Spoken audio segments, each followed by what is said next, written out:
Assalamualaikum dan salam sejahtera. Bertemu kita di dalam bab 5, teori pengeluaran dan kos.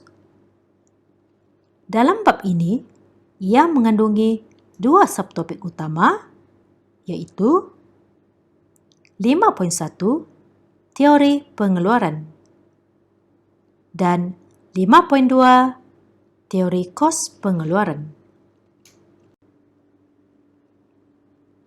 Di akhir pengajaran dan pembelajaran nanti adalah diharapkan agar para pelajar dapat mencapai objektif PDP berikut. Pelajar boleh menerangkan maksud logi, firma, industri dan jangka masa pengeluaran. Pelajar juga boleh menjelaskan fungsi pengeluaran menggunakan satu input berubah dengan menerangkan konsep input tetap dan input berubah menggunakan konsep jangka pendek dan jangka panjang, serta mentakrif dan menghitung jumlah keluaran, keluaran purata, dan keluaran sud.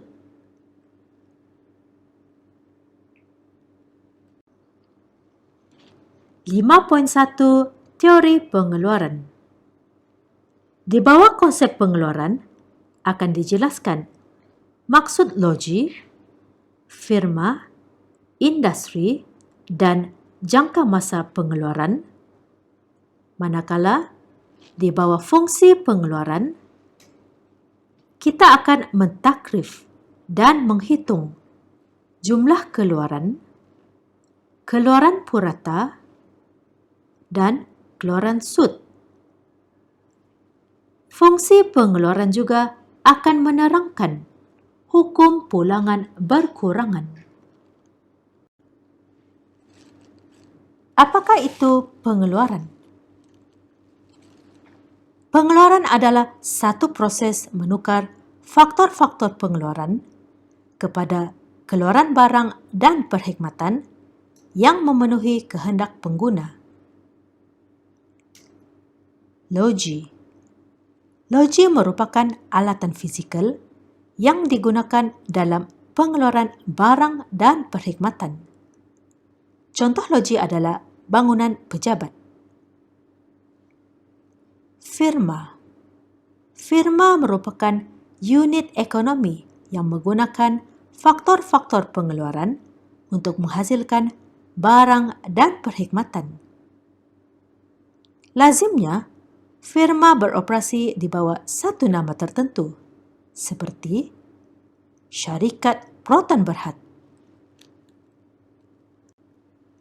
Industri. Industri merujuk kepada sekumpulan firma yang mengeluarkan barang dan perkhidmatan yang sama atau hampir sama. Contoh yang paling mudah adalah industri kereta.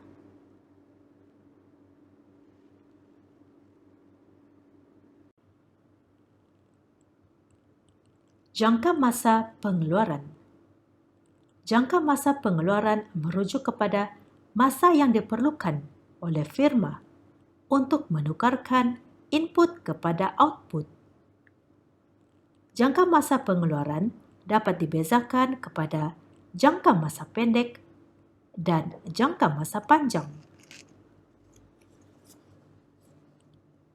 Dalam jangka masa pendek, terdapat sekurang-kurangnya satu input tetap, manakala input yang lain input berubah.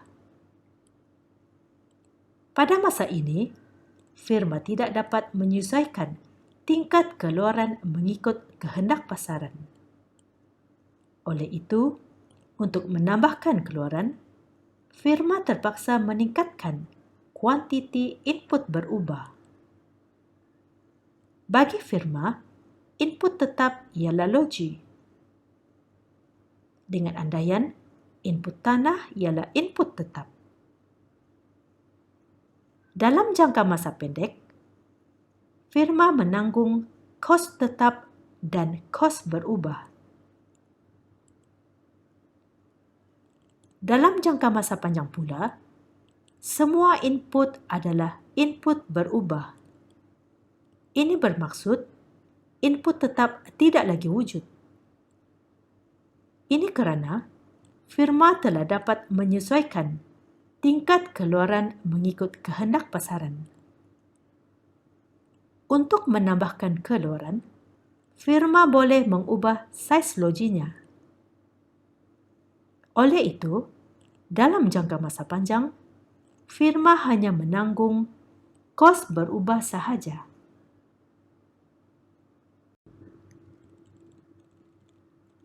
(5.1b) Fungsi pengeluaran satu input berubah. Fungsi pengeluaran didefinisikan sebagai persamaan yang menunjukkan jumlah output maksimum yang dapat dihasilkan oleh pelbagai kombinasi input berubah dengan input tetap pada suatu tingkat teknologi tertentu. Rumus fungsi pengeluaran menunjukkan bahawa tingkat output bergantung kepada kuantiti input yang digunakan pada teknologi tertentu. Terdapat 3 andaian dalam fungsi pengeluaran satu input berubah. Andaian pertama, hanya 2 faktor pengeluaran digunakan, iaitu input berubah, contoh buruh, dan input tetap, contoh tanah. Andaian kedua pula adalah semua buruh bersifat homogen, bermakna tahap kemahiran buruh adalah sama cekap. Andaian ketiga pula adalah tingkat teknologi adalah tetap atau tidak berubah. Input pengeluaran ialah faktor-faktor pengeluaran seperti tanah, buruh, modal dan usahawan yang digunakan dalam proses pengeluaran untuk menghasilkan barang dan perkhidmatan. Kita lihat lebih lanjut apakah yang dimaksudkan dengan input tetap dan input berubah. Input tetap merupakan input yang tidak dapat diubah dari segi kuantiti atau saiz mengikut tingkat keluaran dalam jangka pendek. Contoh input tetap adalah tanah, mesin, bangunan kilang, dan buruh mahir. Input berubah pula merupakan input yang dapat diubah dari segi kuantiti atau saiz selaras dengan tingkat keluaran. Contoh input berubah adalah buruh tak mahir dan bahan-bahan mentah. Sekarang, mari kita lihat takrifan jumlah keluaran, keluaran purata, dan keluaran sud. Jumlah keluaran ataupun total product. Jumlah keluaran merupakan jumlah output yang dihasilkan dengan menggunakan sejumlah input. Keluaran purata ataupun average product merupakan kuantiti output yang dihasilkan oleh satu unit input berubah. Untuk menghitung keluaran purata, jumlah keluaran perlu dibahagikan dengan jumlah input berubah.